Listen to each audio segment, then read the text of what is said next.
అందరికీ నమస్కారం. నా పేరు శ్రీనివాస్. మీరు చూస్తున్నారు Srinu social connect YouTube channel. Friends, ఒక మంచి టాపిక్తో, ఒక అద్దరిపోయే టాపిక్తో మీ ముందుకైతే వచ్చిండా. ఒక్కొక్క లైక్ ఇచ్చి నన్ను అయితే సపోర్ట్ అయితే చేయండి. మంచి మంచి టాపిక్స్తో మీ ముందుకైతే వస్తా. ఇక లేట్ చేయకుండా టాపిక్ అయితే వెళ్ళిపోదాం. ఇప్పుడు టాప్ 10 హైయెస్ట్ రెమ్యూనరేషన్ తీసుకుంటా ఉండే టాప్ 10 హీరోస్ లిస్ట్ అయితే వచ్చింది. నేనైతే చెప్తా, మీరైతే పక్కా షాక్ అయితే అవుతారు. అవునా కదా? ఇక లేట్ చేయకుండా టాపిక్ అయితే వెళ్ళిపోదాం. మామూలుగా రాజమౌళి బాహుబలి 1, బాహుబలి 2 తీయక ముందు పాన్ ఇండియా మూవీస్ ఏమీ లేవు అంతగా. అవునా కదా?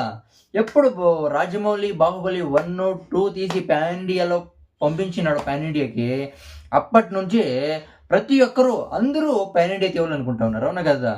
అసలు హీరోతో పని లేదు, డైరెక్టర్తో పని లేదు, ప్రతి ఒక్కరూ పాన్ ఇండియా సినిమాలు అయితే తీసేస్తున్నారు. అవునా కదా?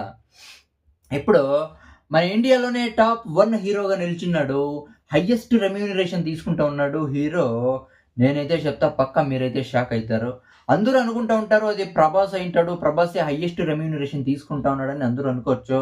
కానీ ప్రభాస్ కాదు, అది icon star Allu Arjun number 1 remuneration అయితే తీసుకుంటా ఉన్నాడంట. ఇప్పుడు అల్లు అర్జున్ అట్లీ డైరెక్షన్లో సినిమా అయితే తీస్తున్నాడు. ఇక డైరెక్టర్ కూడా మామూలుడు కాదు. అవును కదా? పుష్ప 2తో భారీ హిట్ కొట్టినాడు అల్లు అర్జున్. ప్రతి సీన్కి గూస్ బంప్స్ అయితే వస్తాయి. అది కాకుండా అట్లీ కూడా మామూలుడు కదా, కాబట్టి నెక్స్ట్ సినిమాకి 180 కోట్ల రూపాయలు అయితే తీసుకుంటా ఉన్నాడంట అల్లు అర్జున్. నంబర్ 1 రెమ్యూనరేషన్ తీసుకుంటా ఉన్నాడు. Number 1 place కొట్టేసినాడు. ప్రభాస్ని కూడా పక్కకి నెట్టి నంబర్ 1 ప్లేస్ అయితే కొట్టినాడు అల్లు అర్జున్. ఇక టాప్ 2 ప్లేస్ వచ్చి ఎవరంటే అది రెబల్ స్టార్ ప్రభాస్ ఎప్పుడు బాహుబలి 1, 2 తీసినాడు, అప్పటి నుంచి పాన్ ఇండియా స్టార్ అయితే అయిపోయినాడు. ఇప్పుడు ప్రతి సినిమా ప్రభాస్ది పాన్ ఇండియా మూవీనే. అవునా కదా? ఇప్పుడు 150 కోట్ల రూపాయలు అయితే తీసుకుంటా ఉన్నాడంట ప్రభాస్. సెకండ్ ప్లేస్లో అయితే ఉన్నాడు. ఇక థర్డ్ ప్లేస్లో ఎవరున్నారంటే అది బాలీవుడ్ స్టార్ షారూక్ ఖాన్ అయితే ఉన్నాడంట. 135 కోట్ల రూపాయలు అయితే తీసుకుంటా ఉన్నాడంట షారూక్ ఖాన్ సినిమాలు నేను అంతగా చూడలేదు, నాకు అంతగా తెలీదు. కానీ షారూక్ ఖాన్ 135 కోట్లు తీసుకొని 3వ స్థానంలో అయితే ఉన్నాడంట. థర్డ్ ప్లేస్లో అయితే ఉన్నాడు. ఇక ఫోర్త్ ప్లేస్లో ఎవరంటే అది Kollywood star Thalapathy Vijay action next లెవెల్లో అయితే ఉంటుంది. ఇప్పుడు తలపతి విజయ్ నెక్స్ట్ సినిమా వచ్చి జననాయకన్, అది సంక్రాంతికి అయితే రిలీజ్ అయితే అవుతుందంట. దీనికోసం 125 కోట్ల రూపాయలు అయితే తీసుకుంటా ఉన్నాడంట తలపతి విజయ్. ఓకేనా? ఇక రాజకీయాల్లో కూడా విపరీతంగా బిజీగా అయితే ఉన్నాడు.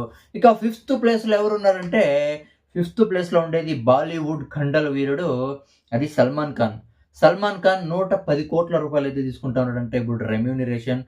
ఈ సల్మాన్ ఖాన్ సినిమాలు కూడా నేనేమి అంతేమి చూసినా నాకు అర్థం కాదు, హిందీ మూవీస్. అన్నా కదా? ఫిఫ్త్ ప్లేస్లో ఉన్నాడు సల్మాన్ ఖాన్. ఇక సిక్స్త్ ప్లేస్లో రజనీకాంత్ అయితే ఉన్నాడు. సూపర్ స్టార్ రజనీకాంత్ కూడా 110 కోట్ల రూపాయలు అయితే తీసుకుంటున్నాడంట ఒక్క సినిమాకి వచ్చి. 110 కోట్లు సిక్స్త్ ప్లేస్లో అయితే ఉన్నాడు. సల్మాన్ ఖాన్, రజనీకాంత్ ఇంచుమించు ఒకటైతే ఉంటుంది. ఇక నంబర్ 7th ప్లేస్లో ఎవరున్నారు? నంబర్ 7th ప్లేస్లో గ్లోబల్ స్టార్ రామ్ చరణ్ ఎట్లా యాక్షన్ చేస్తాడో మనకంతా తెలుసు. రామ్ చరణ్ సర్జరీ స్టార్ని ఇంకా అసలు గ్లోబల్ స్టార్గా ఎదిగినాడంటే ఇది మామూలుమైన విషయం అయితే కాదు. నంబర్ 7th ప్లేస్లో అయితే ఉన్నాడు రామ్ చరణ్. 100 కోట్ల రూపాయలు అయితే తీసుకుంటున్నాడు రామ్ చరణ్. 7th ప్లేస్లో అయితే ఉన్నాడు. ఇక 8th ప్లేస్లో ఎవరున్నారు అంటే అది sandalwood hero Yash. KGF 1, KGF 2తో భారీ పెద్ద హిట్లు కొట్టి ఇప్పుడు ఒక సినిమాకి వచ్చి 85 కోట్ల రూపాయలు అయితే తీసుకుంటున్నాడంట rocking star Yash. Toxic cinema తీస్తా ఉన్నాడు, రామాయణం సినిమా కూడా తీస్తా ఉన్నాడు. నాకంత దీని గురించి అంత ఐడియా లేదు. ఇక 9th ప్లేస్లో ఎవరున్నారంటే 9th ప్లేస్లో జూనియర్ ఎన్టీఆర్ అయితే ఉన్నాడంట. జూనియర్ ఎన్టీఆర్ 9th ప్లేస్లో అయితే ఉన్నాడు. 75 కోట్ల రూపాయలు అయితే రెమ్యూనరేషన్ అయితే తీసుకుంటున్నాడంట జూనియర్ ఎన్టీఆర్. ఇక 10th ప్లేస్లో వచ్చి కోలీవుడ్ స్టార్ అజిత్ అయితే ఉన్నాడు. టాప్ 10లో 60 కోట్ల రెమ్యూనరేషన్ అయితే తీసుకుంటా ఉన్నాడంట. మీరైతే దీని గురించి మీరేమనుకుంటారు కామెంట్ అయితే చేయండి.